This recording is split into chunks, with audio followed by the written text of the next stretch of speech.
What's up, everyone? Back for another beer review, and today I'll be reviewing a beer from the Rising Storm Brewing Company, and they are out of Avon, New York, and this is their Ca.R.E.A.M, aka Cream Ale Rules Everything Around Me. What a fantastic name. So they are calling this one a cream ale that is brewed with coffee, vanilla, and lactose. It comes in at 5.2% alcohol by volume. No IBUs listed in time of review. I don't know exactly how old this can is, and that's because it does not have a canned-on date, unfortunately. But I did pick this up relatively fresh in the middle of June. We are now into mid to late September when I'm reviewing this one. So I will say that this can is no older than 4 months old and probably closer to like 3.5 months old. So we should be fine. It does have coffee and vanilla, some adjuncts in it, but I'm hoping that it stayed, relatively fresh because I put it right into my fridge back in June and that's where it stayed. So, we should be okay. Anyway, I picked this beer up because of a couple different reasons. Number one, I haven't reviewed anything from Rising Storm, and I've had a couple of their beers and they're really good. I was put onto them by a couple good friends of mine and fellow beer tubers, Dan and Mike over at FLX Beer Reviews. They talked about how they really like their stuff. So I had to grab this one, not only because of that, but because of the name. Listen, I'm a Wu-Tang fan. Cream is a classic track, and I will say that I give them brownie points for the name of this beer. Like, it's really cool. I love it. And a lot of their names of their beers are very East Coast centric, of like old school hip hop. So I'm all for it. Obviously, I'm wearing the Ric Flair with the Wu-Tang chain on, which is fantastic. So you know what? I hope this beer is delicious because everything else about it, fantastic. It'd be disappointing if it wasn't good. Another reason why I picked this up too is because it's a cream ale.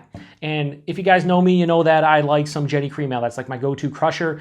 And you don't see a lot of cream ales. You do see quite a few in like the Rochester area in Western New York because a lot of people grew up drinking Jenny cream ale. So like if there's a small brewery, they try to do their take on Jenny cream ale.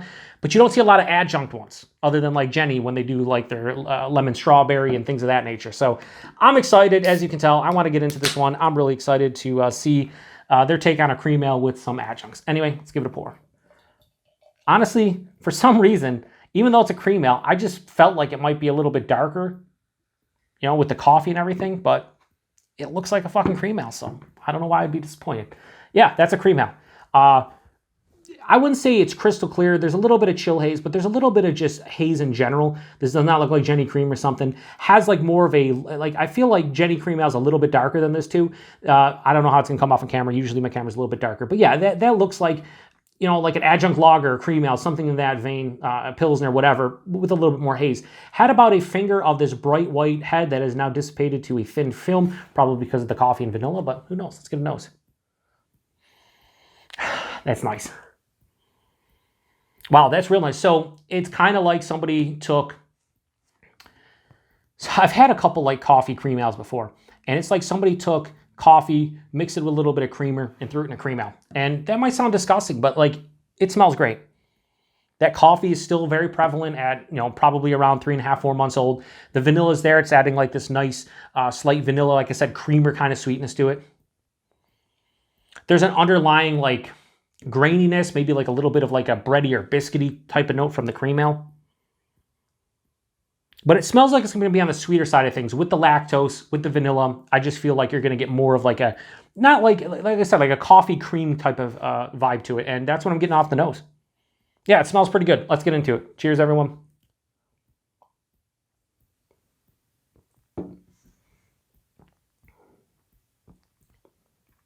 It's really nice. That's really nice. Oh, the finish is very, very inviting, I would say.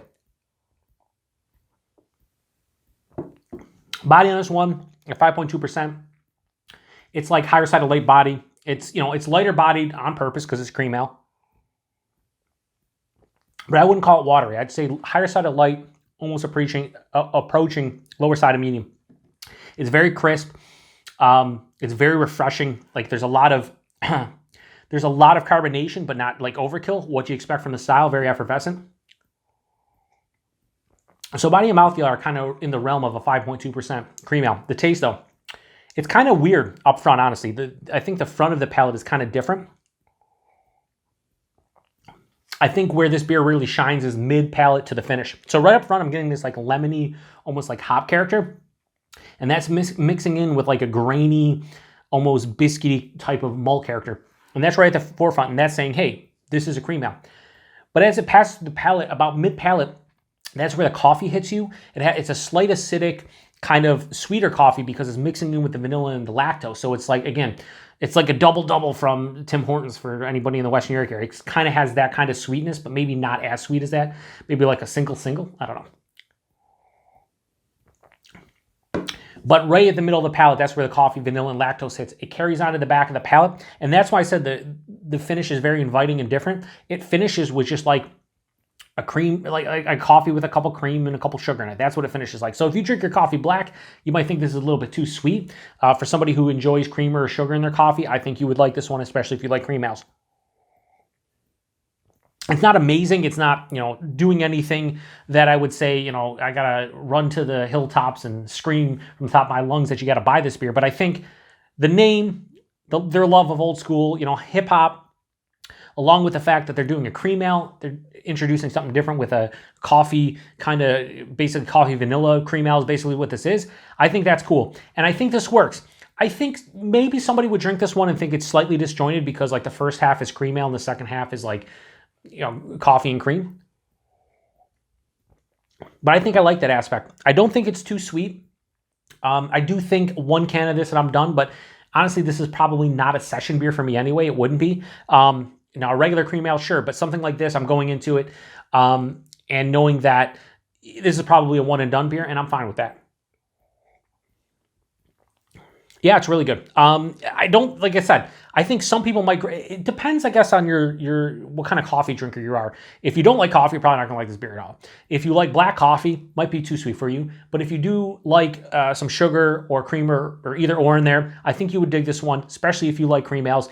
It works well. I think I would like it to be a little bit more cohesive overall to say, oh my God, it's an amazing beer. But as is, like, I'm not really disappointed at all. Can't taste the alcohol. Yeah, it's a good beer. So, Ca.R.E.A.M from Rising Storm. I have no problem giving that a straight 4 out of 5. I think that's a good score for it. I think it's an appropriate score. Can't give it much higher, can't give it much lower. I think I'm going to drink the rest of that can and be happy that I did. And not much more to say about it. Price and availability. I paid $4 for this can. I don't know exactly what 4 packs at the brewery are. I picked it up as a single. It was $4, I believe. So probably a 4-pack of this runs what? $14, $16 at the brewery, something like that. That's fine for an adjunct cream ale. Like, that's what I kind of expect to pay for something that has coffee and vanilla and lactose in it. If you could get this for $12 a 4-pack, really good deal. But I paid $4 a can, and I'm not too upset about it. Availability, Rising Storm gets limited distribution throughout the Rochester area. I think we've seen some drops here in Buffalo, especially at Aurora Brewworks in East Aurora. I think they got some of their stuff. But you got to live basically either like in the Finger Lakes or the Rochester area to pick up their stuff. I'm going to review more from them in the future. I've seen a bunch of different beers, and Dan, like I said, Dan specifically has told me that they do some good stuff. So when I see more of their stuff, I'm going to grab it and review it because I like to support in the small breweries, and a beer like this with the name and everything, fucking fantastic. So if you've had this beer before, let me know what you think about it. Have you had a coffee cream ale or a coffee vanilla cream ale lately that you've been digging on? Because nowadays with so many breweries and so many fucking crazy styles of beer, I'm sure there's other coffee vanilla cream ales kicking around. And if you've had one, what'd you think about it? Anyway, appreciate everybody stopping by for another beer review here on the Beer Patrol. To the next one, cheers.